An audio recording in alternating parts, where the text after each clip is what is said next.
This episode is brought to you by Johnny, the thrilling new documentary about Montana bull riding legend Johnny Jonkowski. Join Montana PBS on July 13th for a free sneak peek. Squeeze your legs and enjoy the ride.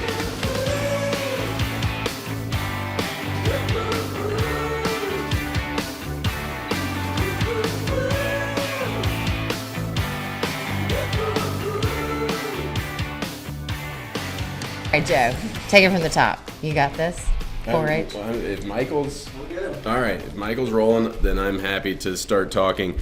We're doing a 4-H episode. All right, the 4-H is a national youth development program for youth 5 to 19. And Molly Yurdana is a longtime program coordinator here at the Bozeman chapter of 4-H, which is one of the biggest in the state. Right now, we're the largest. Each county and reservation in Montana has a county 4-H program. And Gallatin County 4-H is currently the largest, with about 675 kids and 135 adult volunteers. All right. Nice. And this is taking place at your office? Yes. Here at the fairgrounds? Yep. This is the Gallatin County MSU Extension Office. It's myself, our Ag and Horticulture Extension agent, our admin, and a 4-H program coordinator, and then we share our office space with the county wheat district. So it's a nice community collaborative space. Great. And we're also talking to two of the youth involved here. We got Maddie and Bonnie and all of these animals. Big Chungus and Chad, who's not with Brad at the moment. What his turkey's name is? We don't know. Anonymous. It's fine. Anonymous turkey. But the turkey and the duck have since switched places. The duck is hiding behind the turkey now, and the turkey is eyeballing me. We are friends. Okay, so whoever wants to take this question can take it if you feel the spirit move you. What is 4-H, and what are the 4-H's? 4-H is a big youth development program that is, like Molly said, open to ages 5 to 19, and it's really awesome. Like, it takes up all of my free time. There's so many different projects and stuff that you can do no matter like what you're interested in. Yeah. And 4-H like kind of works to serve the 4-H's, which are head, hands, heart, and health. Oh, nice. And it goes like with our pledge, so that's every aspect of 4-H tries to do something to enrich our lives in those areas. Very Let's cool. do it. Can I hear the 4-H pledge? Oh boy, Please? it's right there if you need it. I pledge my head to clear thinking, my heart to greater loyalty, my hands to larger service, and my health to better living, for my club, my community, my country, and my world. Yay! That was awesome. How long have you been doing this? I've been doing 4-H for 12 years. Okay. Nice. That's awesome. Since I was like 5. And what types of things does 4-H do for the community at large? Like, what are the offerings? If somebody was like, "Hey, I'd like to join 4-H," like, what could I do? Like, I like science, or just what kinds of things do you offer for the community? It's vast. The variety is pretty impressive. Back at its inception, 4-H was more focused in agriculture, and so it was more the livestock projects, animal husbandry, things like that, but it has since expanded to include leadership, STEM, things like robotics, FCS, or family consumer sciences, so everything from babysitting programs to teach kids how to do that, all the way through cooking, baking, photography, sewing, quilting, knitting, crochet, and then those animal science projects, as well as things like beekeeping, entomology. In Montana alone, there's 200 recognized project areas that these kids can participate in. And so the young ones, the ages 5 to 7, those are called clover buds, and they're a little bit more limited on what they can participate in. Yeah. But it's more of an exploratory program at that age. They get kind of a taste test of what they can do as a regular member when they turn 8. And then from 8 to 19, really the world's their oyster, and they can participate in any of those other project areas. So for the community, it's a research-based, unbiased education program that serves the youth, and it's a program under the umbrella of Montana State University Extension. I know, it's it's the community outreach sector, but it's focused in youth development. So, and do you specialize? Do you choose a path? Have you guys specialized within 4-H? I mean, the only project that I do specialize in is poultry. I've been doing it since I was like 5. Okay. But how many birds have you had? Oh my goodness. How many birds do you have right now? like 90 plus. I You used to have 90, 100. over 90 birds right now? Nice. I'm impressed. Yeah, some of my teachers call me the crazy chicken lady, so. That's wonderful. Our neighbor is becoming a crazy chicken lady, so maybe I should have you come over and oversee her operations. Yeah. She keeps having chicks, and yeah, one of them was a rooster, which has become problematic for her. But yeah, do you have any tips on something like that? If somebody has a chick that's a rooster and the rooster's like just destroying all of everyone's life? Well, there's this thing called pecking order where usually the rooster kind of attacks the hens to ensure dominance. Yeah. And if you don't want the rooster in the coop, you can either like sell it to somebody, or if it's going in problems, like shelter it away from the hens as well. Got it. Okay, cool. There you No, go. no. Back to the specialty question, though, that's kind of the beauty of 4-H is you don't have to specialize in something. So every year, the 4-H year starts October 1st and runs through the following September 30th.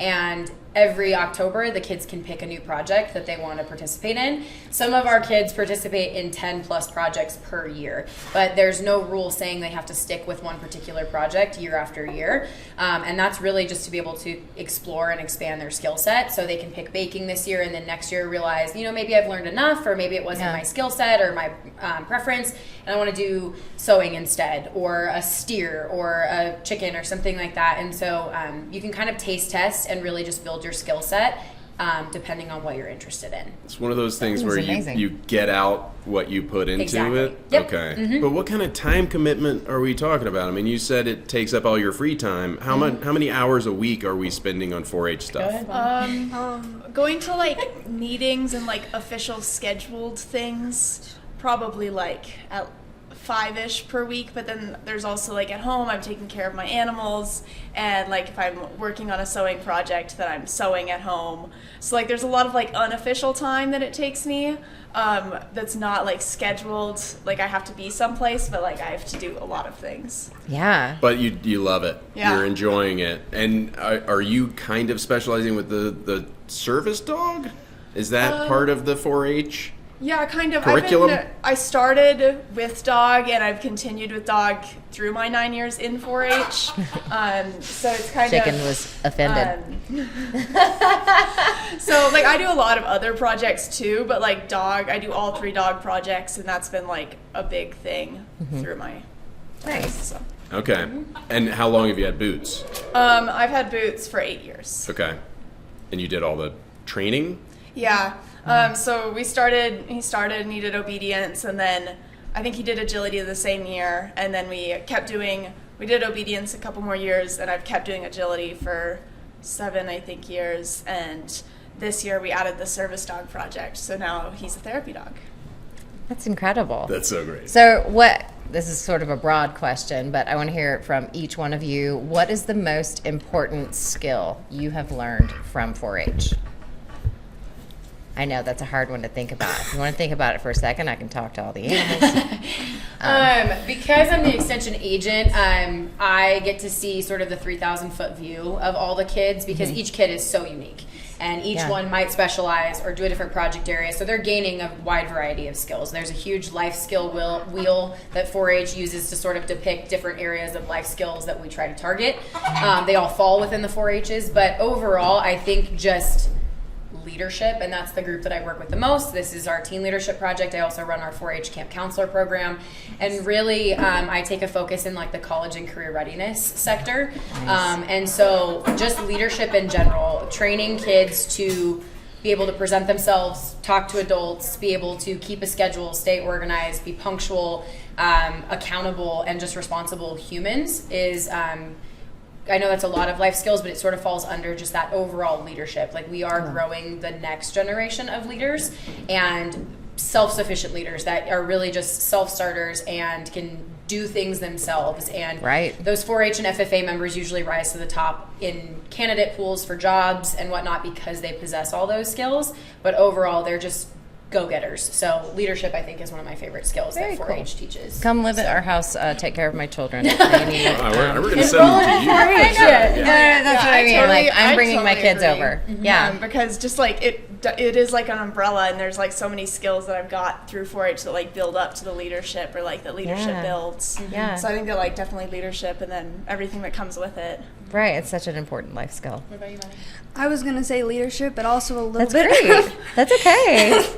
communication skills as well. Yeah. Like I've learned how to talk to adults and younger kids through like all ages, and it's like strengthened me as a person, because when I was little I wasn't really able to communicate to people as well. But now I can just stand out there and just like talk what I want to talk, and like talk about my chickens. It's just been great. Appear That's on incredible. podcast. I love that. Exactly. Am I fair to compare this to Scouts a little bit? Kind of, yeah. It's definitely comparable in the sense that it's an extracurricular organization, so it's not necessarily affiliated with a school. That's the main difference between the 4-H Youth Development Program and a program like FFA, the Future Farmers of America. Future Farmers of America is usually tied within a school because you have to participate in an agricultural class through your school, where 4-H is entirely extracurricular. So it's similar to Scouts or maybe other youth organizations that you just join because you want to join. No one's necessarily forcing you to be there,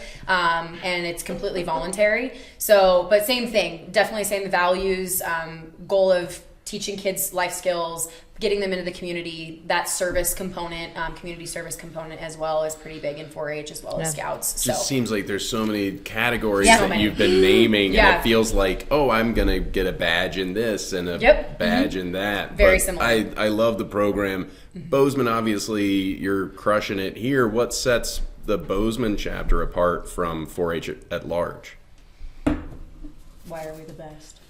I mean, I know a lot of Belgrade students come here. Yeah, so like I mentioned earlier, it's a county-wide program. So Yeah. each county has their own 4-H program, and Right. then it just depends on kind of what cities or towns are in that county to where it sort of pools more kids. So our county reaches all the way down from West Yellowstone all the way through Bozeman, Belgrade, Manhattan, Three Forks, and we Right. pull kids from all of those areas Okay. and from all different schools and school districts. Homeschool, we have a huge homeschool group in general in our 4-H program. Right.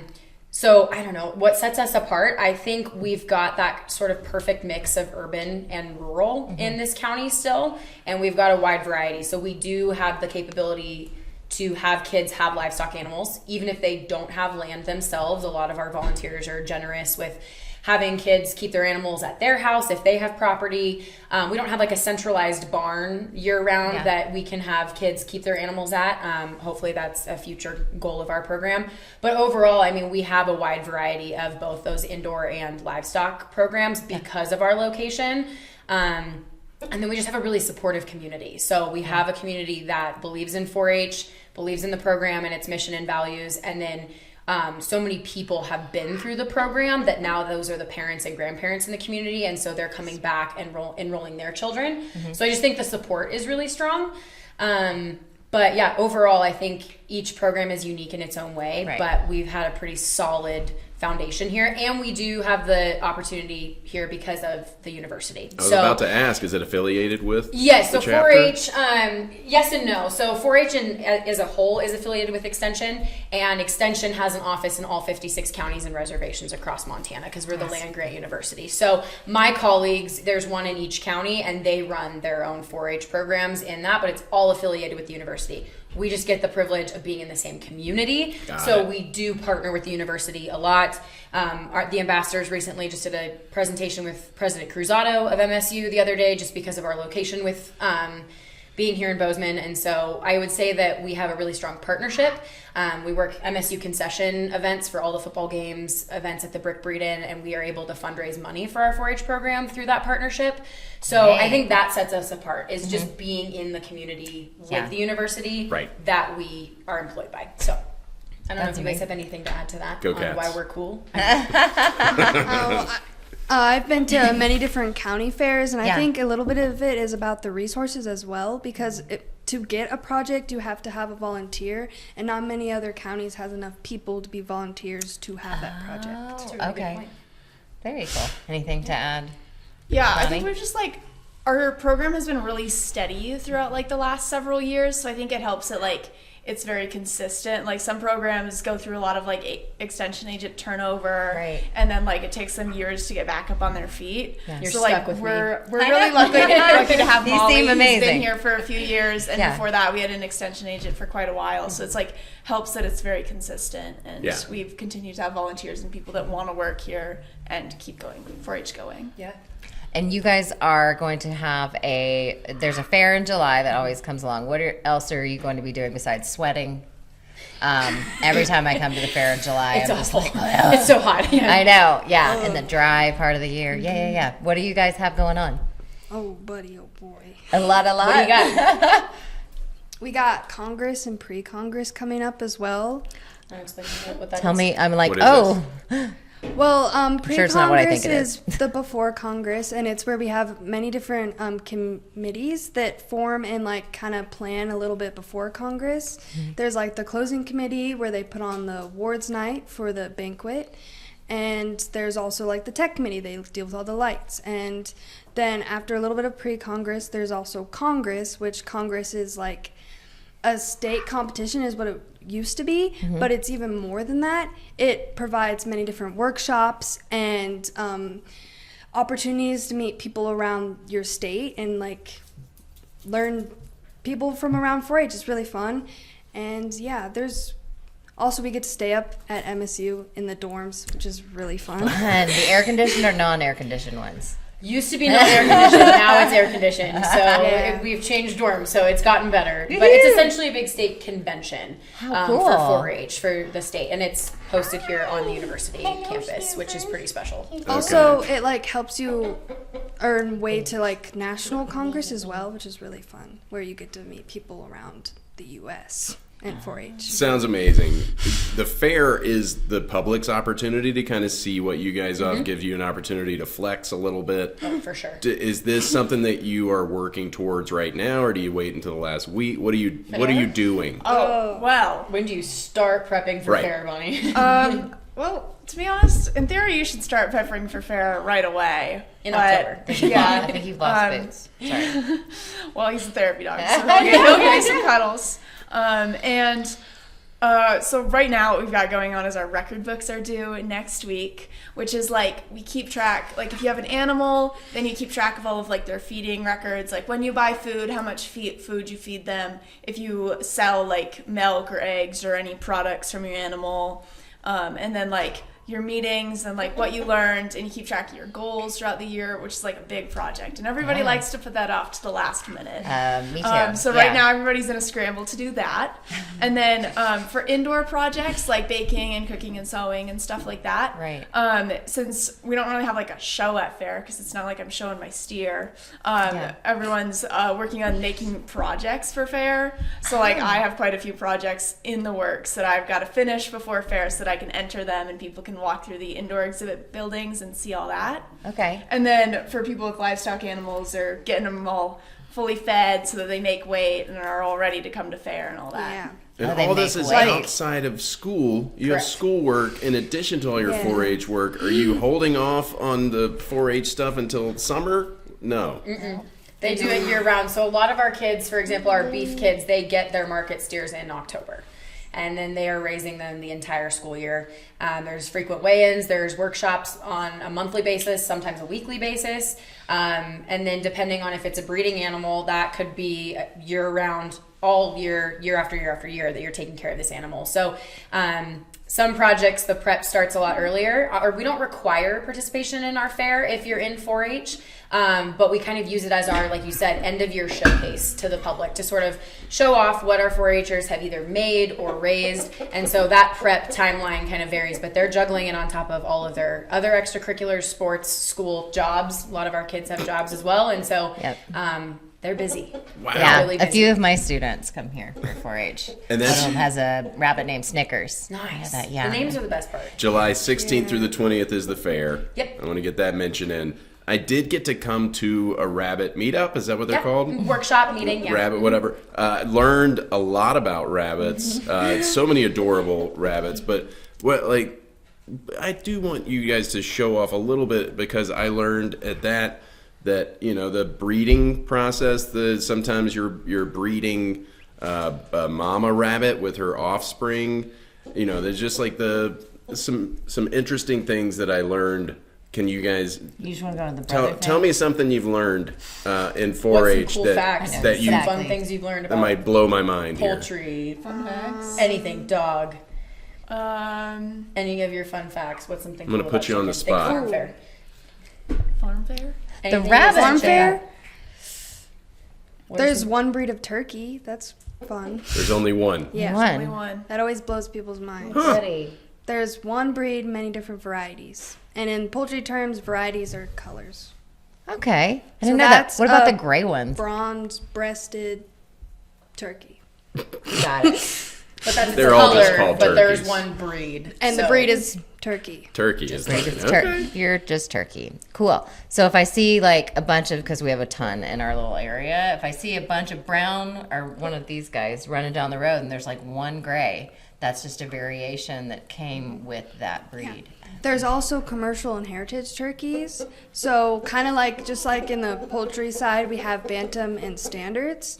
We have like, they're like the same breed, but they'll be smaller or larger in life. Like if you look over here, this is Big Chungus. Yeah. He's not fully grown yet. Good He'll Lord. grow in like Wow. All right. He could take he's me a out. cochin. They fully mature in like 2 years, and he isn't fully a year yet. And then that one right there is a leghorn, and that's a bantam. He's fully mature, and he will not get any bigger than that. And then there is a standard. Did you choose them because of the disparity of size? Is that why you brought them? Probably just A ones you little could bit, catch. yeah.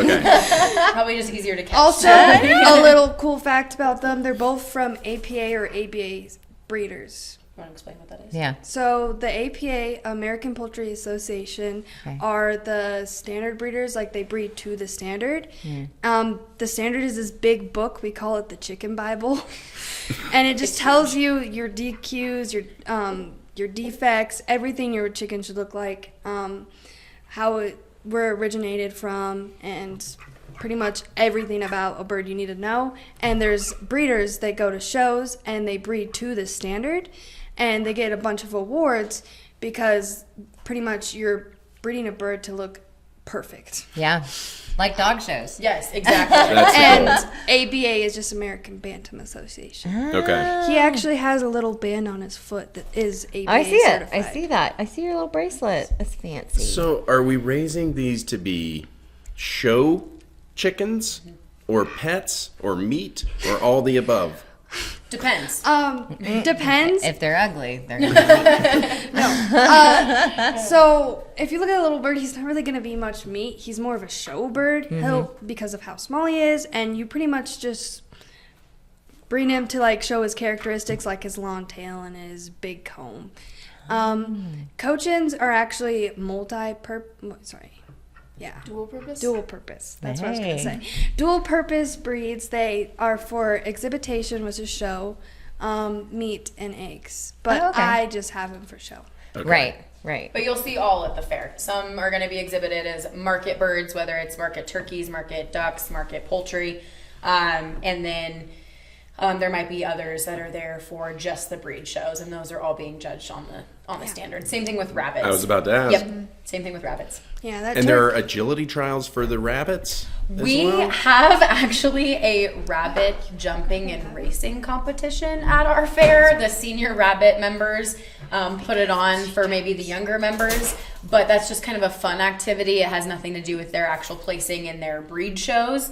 But yes, that is an attraction at our fair. Is Okay. we race them through an obstacle course and jump them over hurdles, not full-size human hurdles, but Yeah. That would be so fun, that's a though. fun event for the rabbits. You just have to throw it. We should get There's also a chickens. pack goat obstacle course and a goat costume contest that we wow. offer Okay. as well. The kids dress up in partnership with their goat, and they're exhibited as a team, and they get prizes if That's their wonderful. costumes are great. It's That is Halloween in July. It's everyone amazing. Yes, So, everyone yeah. should do that. How Okay, much does cool. 4-H cost? Oh my goodness, it varies. Okay. It really does, because our enrollment fees to help offset some of our programmatic expenses are very minimal. We have a $20 annual enrollment fee and a $3 per project fee to help offset the curriculum books that the kids get. That's the base charge. Obviously, those in livestock projects are spending a lot more money. Okay. Some of these animals, when it comes to a market steer, are spending thousands of dollars as an investment into their animals. Yeah. Then you've got feed, you've got shelter, you've got all sorts of stuff. The horse projects that are non-market animals, even more expensive depending on what that horse's pedigree is and whatnot. So it varies. And then for our indoor projects, sewing, knitting, crochet, cooking, baking, you think of all the supplies that go into that, the knitting needles, the yarn, the food, the ingredients, things like that. So it really varies. Again, we're really fortunate to have a very supportive program and a leaders council. So we fundraise throughout the year that helps offset those costs for the kids, or just provides the kids those supplies directly. So Right. it really varies, but it's not meant to be a financial burden on Not those going to break the families. bank. Hopefully Yeah. not. And then with opportunities like the fair, that's a way for our kids to make money back by selling their animals or their indoor exhibits through the auctions. So All right. It's Sounds taken good. everything in my power not to take the turkey out after you guys got your pets out. chicken out and everything. I mean, the way the turkey's looking at me, I feel like it wouldn't go well. Big chunk is Wouldn't go staying well. in the cage, though. I'd I have no could take him eyeballs out. left. No, we're good. No, it's good. Yeah, Big Chungus looks like he's take one of us out. I think we're done He's with the pretty questions and ready to move on to our Dumb Marmot marmot game. game. okay. And so I'm going to put you guys on the spot. This is how we end every interview. It's something that's just kind of fun. But this game is called 4-H and 2 Shakes. Okay. All right? Okay. It's going to be a quick question game. Michelle and I are going to ask questions to test your knowledge of 4-H's areas of emphasis: wide-ranging communication, civic responsibility, STEM, agricultural and animal husbandry, life skills, problem-solving, healthy living, and entrepreneurship. Michelle and I are not going to know the answers to these. They are My boss really will, hard though. questions. I might know. If you know 20% of them, I will be blown I feel like away. it's like, are you Right. smarter than a fifth grader? This I'm is gonna take a okay. Are you guys ready? I've been prepared. We're just going to go. 12 years. 12 Rapid years. fire. Project- These project are interview fast. ready. Okay. You can help them, but I would like to see if, Please if go for it, you Maddie guys. and Bonnie know Okay. these. All right. Let's start easy. What's the first H in 4-H? Head. Good. Can rabbits throw up? Yes or no? No. Okay. Very good. That's physically impossible. True or false? Chickens are omnivores. True. That is true. Name one reason sleep matters. One reason. Stress relief. Good. Good. Very memory. nice. All right. I'm not fast. Okay. What's? Me either, girl. Well, it's not a competition. You guys can work together, They're but competitive. but it needs to be fast. What's one sign that a battery is going bad? The flashlight doesn't work. Nice. Nice. Do you know Does, another like, one, Maddie? the acid stuff comes out Oh of it? yes, Yes, leaking. leaking. Very good. Yep. What's is the also difference right. between hay and straw? Straw is the cut down from wheat. It's like the stem, and hay is like a grass. Okay. Nice, Is that nice. right? Straw- It can be. It's I an had interpretation of it. Hay is Yeah. food and straw is bedding. That's what I was gonna say. Oh. So I Ah. Kind yeah, of, yes. That- yeah, yeah. It's a flawed Ish. question. Okay. You don't know these things. Name one way to calm a nervous animal or person. Pet it. Oh, wait, not maybe the person. not the person. Give them water. That works for me. That's good. Talk to Slow them. breathe. Talk to the. Okay, yeah. What is the Quiet average tone. body temperature of a goat? Normal body temp. So 100. 105. It's 101.5 to 103.5 so that We goes. were in between. Close. Okay. That's maybe like 2 degrees off. I know two goats. How long is a pig pregnant? What's a gestation? Six, 90 six. days. Right? 6. I have 3 months, 3 weeks, 3 3 days, Ah. 114 days. Oh, sir. I closest. was. These questions get 3 harder, but months, you guys those have done poor pigs. so well already. So far. Which is heavier, a gallon of water or a gallon of milk? They're the same weight. Wait, no, they're not. Wait. That's a gallon. Wait. Wait. Is a gallon measured by weight? Wait, Besides- gallon- Wait, Gallon? milk. Milk A is gallon of higher, milk. heavier. Gallon of milk. No, more fat, Because more fat, protein. yeah. Yes. Milk has more solids. What does tabling a topic mean in a meeting? It means you come back to it later. Yeah, Very good good. leadership skill. I like it. Name one thing that disqualifies a steer from the show ring. Behavior. That's one. Behavior's one of them. Yeah. Could be also Illness, or injuries. What does the H in pH stand for? Like I said, they get harder. I didn't know this one. I did. I'm a science teacher. Helium. Hydrogen. Wait, what? That makes sense. What color wire is ground in a 3-prong plug? What he said. Oh, green. He said green. Green or bear. That's good. What simple machine is a wheelbarrow? Wait, what? What category? machine? Yeah, category of simple A machine. tricycle. Nice. A I didn't know wagon? this one. A second-class lever. I. Okay. It's What a wheelbarrow. is the best cut of beef? I don't know. Loin. What's I that? Loin. Loin. There's no This wrong is answer to subjective. this one. Yeah, Brisket. they're all- Depends on your brisket. preference. Right. Beef. Brisket, beef. All right, that was really stressful. That was 4-H and 2 shakes. Thank you guys. You both passed with flying colors. That You was can keep impressive. your 4-H enrollment for the year. Molly, Maddie, and gonna set Bonnie, them all thank you free. so, and all of the critters who joined us. This Celebrities at this has been point. really fun. Thank you so much for letting us come in here. Thank you guys for highlighting our program. We Talking really to the mic. appreciate it. Yep, and we had a chicken talking in the mic to And end. come see Everybody them at fair. Come out to the fair July Yes. 16th through 20th and Oh, see yes. these guys do what they do. It's Yes. really impressive. I More will of say this. the public it's open to the public the 16th through the 20th, but we have our shows starting the 11th with the Oh. horse shows. Okay. And there's no admission charged during those days. Nice. So the 11th through the 13th are the horse shows out at the Anderson Arena here at the fairgrounds. Oh. Come see that, and then Okay. animal shows and check-in begin Monday the 14th. Go through the 19th. Our areas will actually be closed on the 20th for cleanup and processor loadout. So come see us Yes. during the fair and pick these kids' brains when you walk through the barns. Thank All you right. guys. So I did 2 shakes again. That was fun. I'm going to hold some poultry now.